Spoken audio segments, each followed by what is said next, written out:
महाकुंभ का आयोजन प्रयागराज तीर्थ में हो रहा है। और यदि जो भक्त वहाँ नहीं जा पाते हैं, किसी कामवश व्यस्त हैं या बूढ़े बुजुर्ग हैं या बच्चे हैं, तो वे रामचरितमानस की इन चौपाइयों को सुन लेते हैं। तो उन्हें भी घर बैठे पुण्य प्राप्त हो जाता है। आइए जानते हैं रामचरितमानस रामायण जी की ये चौपाइयाँ, जो घर बैठे महाकुंभ में जाने का और स्नान करने का लाभ प्राप्त होता है। भरद्वाज मुनि बसहि प्रयागा, तिनहि राम पद अति अनुरागा। तापस समदम दया निदाना, परमारत पत परम सुजाना। भरद्वाज मुनि तीर्थराज, तीर्थों का राजा, प्रयाग में निवास करते हैं और उनका श्री राम जी के चरणों में अत्यंत प्रेम है। वे तपस्वी, निग्रही चित्त, जितेंद्रिय और दया के निधान हैं और परमार्थ के मार्ग में बड़े ही चतुर हैं। आगे क्या लिखते हैं? माघ मकर गत रवि जब होई, तीरथ पति आव सब कोई। देव धनुज किन्नर नर श्रेणी, सादर जय सकल त्रिवेणी।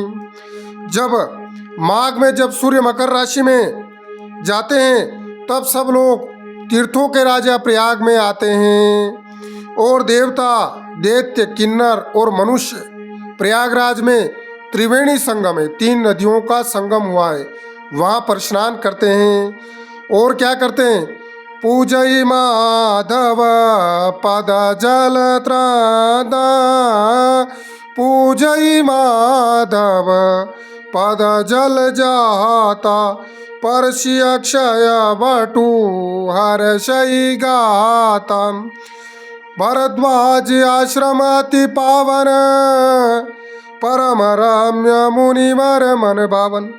श्री वेणी माधव जी के चरण कमलों में पूजते हैं और अक्षयवट का स्पर्श पाकर के शरीर पुलकित हो जाता है। भरद्वाज जी का आश्रम बहुत ही पावन, पवित्र और सुंदर है और रमणीय है और मुनियों के मन को भाने वाला है। तहा होई मुनि ऋषय समाजा, जाई जे जन तीरथ राजा। मज्जई प्रात समेत उछा, काई परस पर हरि गुण गाहा। तीर्थों के राजा प्रयाग में जो स्नान करने जाते हैं, उन ऋषियों मुनियों का समाज वह भरद्वाज जी के आश्रम में जुटता है और प्रातः काल होते ही उत्साह पूर्वक सब स्नान करते हैं। फिर परस्पर भगवान श्री राम जी के गुणों का गान करते हैं। ब्रह्म निरूपम धर्म विधि, बार नहीं तत्व विभाग। काई भक्ति भगवंत के, संयुत ज्ञान विराग। ब्रह्मा का निरूपण, धर्म का विधान और तत्वों के विभाग का वर्णन करते हैं और ज्ञान वैराग्य की कथा और भक्ति का कथन करते हैं। ऐ प्रकार भरी माघ नहाई, पुनि सब निज निज आश्रम जाई। प्रति संवत अति होई आनंदा, मकर मजी गवनई मुनि वृंदा। इसी प्रकार माघ के महीने में, अभी माघ का ही महीना चल रहा है, महीने भर स्नान चलता है। फिर सब लोग अपने अपने आश्रम को चले जाते हैं। वह हर साल इसी प्रकार का आनंद होता है। मकर में स्नान करके मुनिगण चले जाते हैं। एक बार भरी मकर नहाए, सब मुनि से आश्रम सिधाए। जाग बालिका मुनि परम विवेकी, भरद्वाज राखे पद टेकी। एक बार क्या होता है, पूरे मकर के महीने में स्नान होता है और सब मुनीश्वर अपने अपने आश्रम में चले जाते हैं। परम ज्ञानी याज्ञवल्क्य मुनि को चरण पकड़ करके भरद्वाज मुनि रोक लेते हैं, वहीं रख लेते हैं।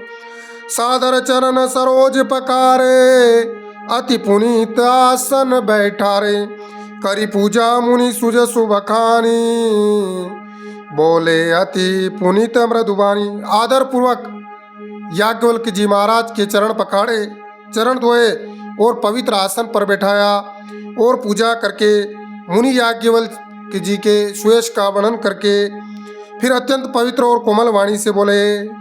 भरद्वाज मुनि क्या बोलते हैं, नाथ एक संशय बड़ मोरे, करगत वैद तत्व सबु तोरे। मेरे मन में एक है नाथ, एक संशय है, शंका है, उसका समाधान करिए। कहत सो मोई लागत भय लाजा, कहते हुए मुझे बड़ा भय लगता है और लाज आती है। सो न कहूँ बड़े हो ये अकाजा, और नहीं कहता हूँ तो बड़ा अकाज हानि होती है। संत का यसी नीति प्रभु, श्रुति पुराण मुनि गाँव, हो न विमल विवेक उरा, गुरु सुन किए दुराव।